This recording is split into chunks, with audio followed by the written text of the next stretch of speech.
ಅರಣ್ಯದಂಚಿನ ಒಂದು ಆಶ್ರಮದಲ್ಲಿ ಶಬರಿ ಎಂಬ ವೃದ್ಧೆ ವಾಸಿಸುತ್ತಿದ್ದರು. ಆಕೆಯ ಹೃದಯ ತುಂಬ ಶುದ್ಧವಾಗಿತ್ತು.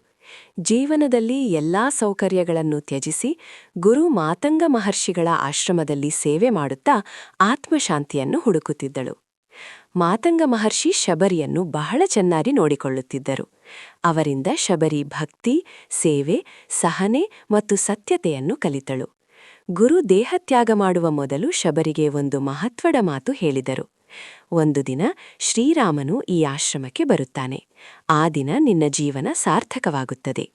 ಈ ಮಾತನ್ನು ಶಬರಿ ತನ್ನ ಹೃದಯದಲ್ಲಿ ಅಚ್ಚುಕಟ್ಟಾಗಿ ಉಳಿಸಿಕೊಂಡಳು. ದಿನಗಳು ಕಳೆದು ವರ್ಷಗಳಾದರೂ ಶಬರಿ ಪ್ರತಿದಿನ ಆಶ್ರಮವನ್ನು ಸ್ವಚ್ಛ ಮಾಡುತ್ತಿದ್ದಳು. ಹೂಗಳನ್ನು ಕಿತ್ತು ದೇವರಿಗೆ ಅರ್ಪಿಸುತ್ತಿದ್ದಳು ಮತ್ತು ರಾಮನ ನಿರೀಕ್ಷೆಯಲ್ಲಿ ಬದುಕುತ್ತಿದ್ದಳು. ಒಂದು ದಿನ ಶ್ರೀರಾಮನು ಸೀತೆಯನ್ನು ಹುಡುಕುತ್ತಾ ಲಕ್ಷ್ಮಣನೊಂದಿಗೆ ಅರಣ್ಯದಲ್ಲಿ ಸಂಚರಿಸುತ್ತಿದ್ದನು. ದಾರಿಯಲ್ಲಿ ಅವರು ಶಬರಿಯ ಆಶ್ರಮದ ಬಳಿ ಬಂದರು. ವೃದ್ಧೆಯಾದ ಶಬರಿ ರಾಮನನ್ನು ಕಂಡ ತಕ್ಷಣ ಕಣ್ಣುಗಳಲ್ಲಿ ಆನಂದದ ನೀರು ತುಂಬಿತು. ನನ್ನ ಜೀವನದ ಉದ್ದೇಶ ಇಂದು ನೆರವೇರಿತು ಎಂದು ಆಕೆ ಭಾವಿಸಿದಳು. ಶಬರಿ ರಾಮನಿಗೆ ಕುಳಿತುಕೊಳ್ಳಲು ಆಸನ ಕೊಟ್ಟಳು. ಆತಿಥ್ಯವಾಗಿ ಆಕೆ ಕೆಲವು ಹಣ್ಣುಗಳನ್ನು ತಂದಳು.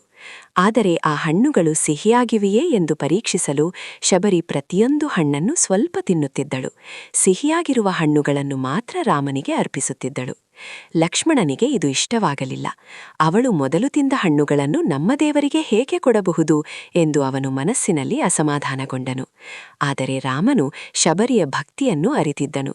ಅವನು ಆ ಹಣ್ಣುಗಳನ್ನು ಸಂತೋಷದಿಂದ ಸ್ವೀಕರಿಸಿ ತಿನ್ನುತ್ತಾ, ಇಂತಹ ಶುದ್ಧ ಪ್ರೀತಿಯನ್ನು ನಾನು ಎಲ್ಲಿಯೂ ಕಾಣಲಿಲ್ಲ ಎಂದು ಹೇಳಿದನು.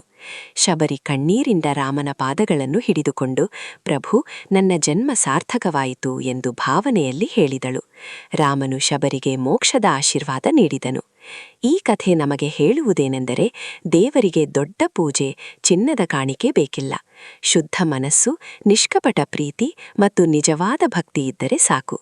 ಶಬರಿಯಂತೆ ಸರಳ ಜೀವನ ನಡೆಸಿದರೂ ಹೃದಯದಲ್ಲಿ ಭಕ್ತಿ ಇದ್ದರೆ ದೇವರು ಖಂಡಿತವಾಗಿ ನಮ್ಮ ಬಳಿ ಬರುತ್ತಾನೆ.